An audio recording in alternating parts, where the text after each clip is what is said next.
అజ్ఞాత బంధాలు. రచన శ్రీమతి సి ఆనందరామం గారు. చదువుతున్నది రాజ్యలక్ష్మి. మనం ఎంతవరకు చెప్పుకున్నామంటే, రాగిణిగా మారిన రత్నమ్మ లలితకు సేవా సదన గురించి చెప్తున్నది. 3వ భాగంలోకి వచ్చాం మనం.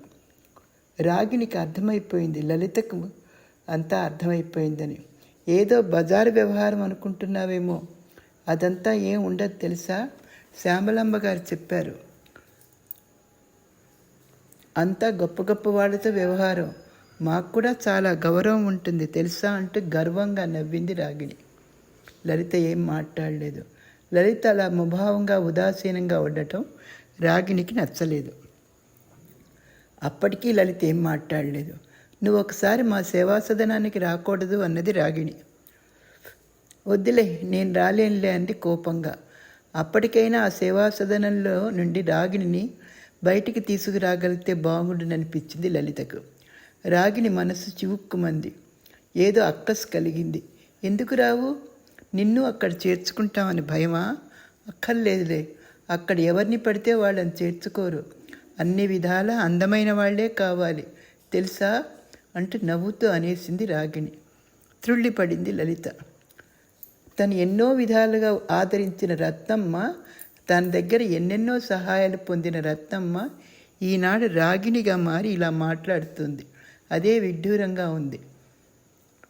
నీ అంత గొప్పగా బతకలేకపోయినా ఏదో ఎలాగా ఒకలాగా బతకటానికి ప్రయత్నిస్తున్నాను, ఈ అభాగ్యురాల్ని మర్చిపోకు అంటూ వెటకారంగా అంటూ రాగిణి అక్కడి నుంచి వెళ్ళిపోయింది. తర్వాత శ్యామలాంబ సేవాసదన గురించి లలితకు చాలా చాలా విషయాలు తెలిసాయి.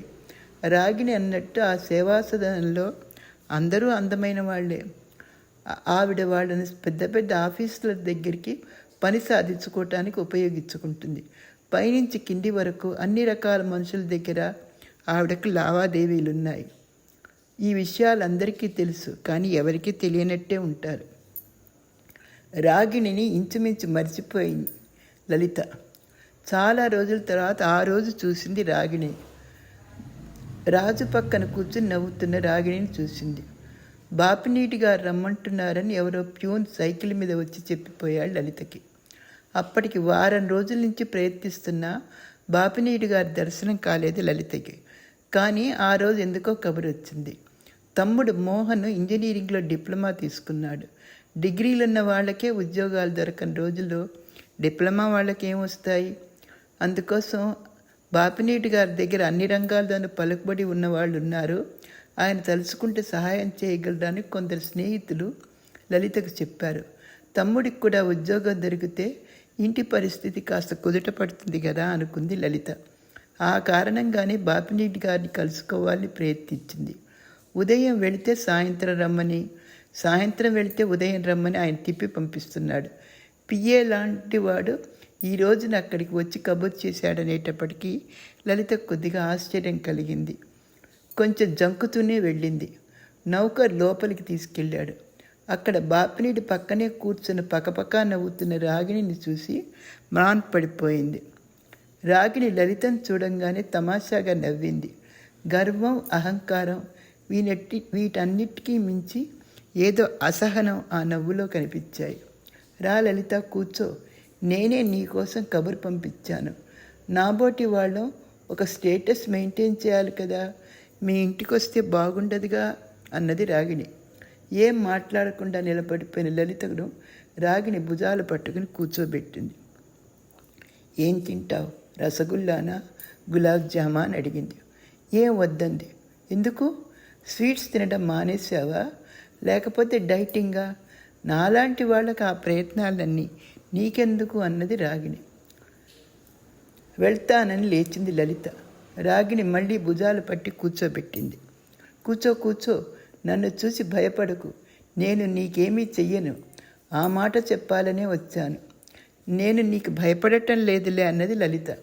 గుడ్, ఒకసారి అద్దంలో చూసుకో, కొంచెం రోజుల్లోనే ఎంత మారిపోయావో. పవిత్ర ప్రేమ, దాని కర్మ ఇంతే. పర్వాలేదులే, బెంగపెట్టుకోకు, నేను రాజును పెళ్లి చేసుకోనులే, భయపడకు. కాళ్ళావేళా పడ్డాడు మహానుభావుడు పెళ్లి చేసుకోమని. ఈ అందమంతా అందమొక్కటే కాదులే అంటూ కన్ను కొట్టి నవ్వింది రాగిణి. లలిత ముఖంలోకి చూస్తూ మళ్ళీ సంభాషణ సాగదీసింది. ఇదంతా సొంతం చేసుకుందామని ఆశపడ్డాడు పాపం రాజు. అలాంటివాడు నాకెందుకు? అతడి జీతమంతా కలిపితే 2,000 లేవు. నా ఖర్చులేమో నెలకు 5,000 పైనే ఉంటుంది. అంతకంటే తక్కువగా ఎలా గడుపుకోగలను? కొద్ది రోజుల్లో ఎలాగూ రాజును వదిలేస్తాలే. అప్పుడు నీ దగ్గరికి చచ్చినట్టు వస్తాడు. ఈ క్షోభ, ఈ బాధ నీకు కొద్ది రోజులేనే అంది. లలితకు అక్కడి నుంచి పారిపోవాలనిపించింది. పర్వతంలాగా సోఫాలో నిండుగా కూర్చుని పరమానందంగా తమ సంభాషణ వింటూ చిరునవ్వులు వలకబోస్తున్న బాపిరెడ్డి గారిని కత్తితో పడవాలనిపించింది.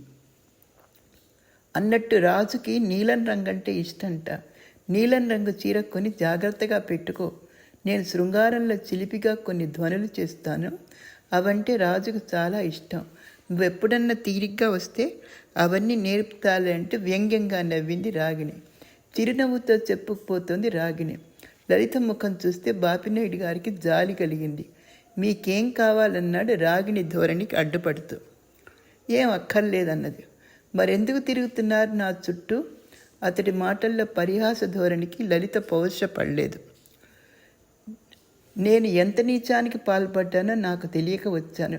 కొన్ని విషయాలు అనుభవంలో కానీ అర్థం కావు. అదృష్టవంతురాలిని. ఇప్పటికైనా అర్థం చేసుకున్నాను.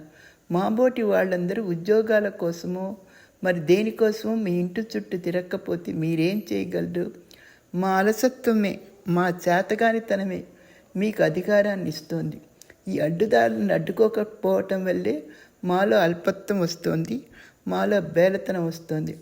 ఆ ఇంటి నుంచి బయటికి అడుగుపెట్టంగానే భయంకరమైన అగ్నిజ్వాలల్లోంచి బయటపడ్డట్టు అనిపించింది లలితకి.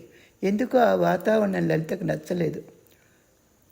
అక్కడి నుంచి ఎప్పుడెప్పుడు పారిపోదామా అనుకుంటూ గబగబా అడుగులు ముందుకు వేస్తోంది.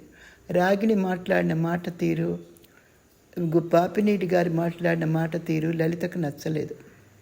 గబగబా బయటకు వచ్చేసేసింది. వెంకట్రావుకి నిజానికి ఏ జబ్బు లేదు.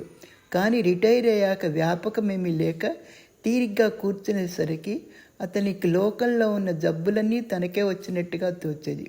ఒకరోజు నాకు కడుపు నొప్పి అంటాడు, మరో రోజు నాకు తల తిరుగుతోంది అంటాడు, గుండెల్లో పోటు అంటాడు, నేనిక బతకనంటాడు, ఏడుస్తాడు. అతని గోల భరిస్తే ఇంట్లో అందరికీ మహా కష్టంగా ఉంది. పని లేకపోవటమే పెద్ద జబ్బు అని అంటాడు మోహన్, అంటే లలిత తమ్ముడు. అవునవును, ఒంట్లో శక్తి ఉన్నంత వరకు గొడ్డులాగా మీకు అందరికీ చాకిరి చేశాను. ఇప్పుడు మీరంతా గొడ్డును చూసినట్టే చూస్తున్నారంటూ వెంకట్రావు ఏడ్చేశాడు. వెంకట్రావు గొప్ప ఆధ్యాత్మిక భావాలు ఉన్నవాడు. అతని ఆధ్యాత్మిక భావాలు అపమార్గంలో నడవడానికి అడ్డు రాలేదు. కానీ ఈనాటికి నరక భయాన్ని కలిగిస్తున్నాయి. మృత్యు భయం, దాన్ని వెన్నంటి నరక భయం. తాను చూడబోయే నరకం మాట ఎలా ఉన్నా చుట్టుపక్కల వాళ్ళకి నరకం మాత్రం చూపిస్తున్నాడు ఆయన. లలిత తండ్రి సుఖం కోసం శక్తి వంచన లేకుండా ప్రయత్నిస్తుంది. అబద్ధపు రోగమైన, నిజం రోగమైన రోగమని గోల పెట్టి తండ్రి అవస్థ చూడలేక ఇంటికే డాక్టర్ని పిలిపించింది. డాక్టర్ వచ్చి చూసి ఏ రోగము లేదని తెలుసుకుని ఊరికే వెళ్ళలేక బలహీనంగా ఉన్నావని ఏదో టానిక్ రాసిస్తాడు ఆయన తృప్తి కోసం. ఇల్లంతా లలిత సంపాదన మీద ఆధారపడి ఉంది కదా. ఆ కాస్త సంపాదనలోనే లలిత టానిక్స్ లాంటివి కూడా కొనాలంటే కష్టమే. అయినా పాపం లలిత కొనేస్తుంది. డాక్టర్ని ఇంటికి పిలిపించాలంటే విజిటింగ్ ఛార్జెస్ ఇవ్వాలని తెలిసినా చీటింగ్ మాటి డాక్టర్ని పిలవమని సతాయిచ్చేవాడు వెంకట్రావు. తప్పదు కదా. అతను ఏనాడు పిల్లల్ని ప్రేమించలేదు. ప్రేమ వల్ల కలిగే అర్థభావాలతో అతనికి పరిచయం లేదు. తనలో తనకు నమ్మకం లేని ఆ వ్యక్తి ఏ ఒక్కరిని నమ్మలేడు. మందియటం కొంచెం ఆలస్యమైతే నాకు తెలుసు మీరంతా నన్ను చంపాలని చూస్తున్నారంటూ అందరినీ తిట్టిపోసేవాడు. మీరంతా ఏం తిన్నారు? మీరు మంచి మంచి స్వీట్లు తింటారు, నా ముఖాన్ని పళ్ళు పడేస్తున్నారా అంటూ విసుక్కునేవాడు. అంటే మంచి మంచి తిండి కావాలని ఆయన ఆశ. లలిత బాధపడుతూనే శాంతంగా చేస్తున్న పెళ్ళైన నాటి నుండి భర్త చేతిలో తిరస్కారాలు, అవమానాలు తప్ప ఆదరణ నోచుకొని జానకమ్మకు మాత్రం మండిపోతుంది. కూతురి సంపాదనతో బతుకుతున్నాం, ఆయనకు ఆ మాత్రం కూడా అనిపించట్లేదా అనిపిస్తుంది. లలిత చేసిన పాపాలకు శిక్ష అంటూ ఉండద్దా?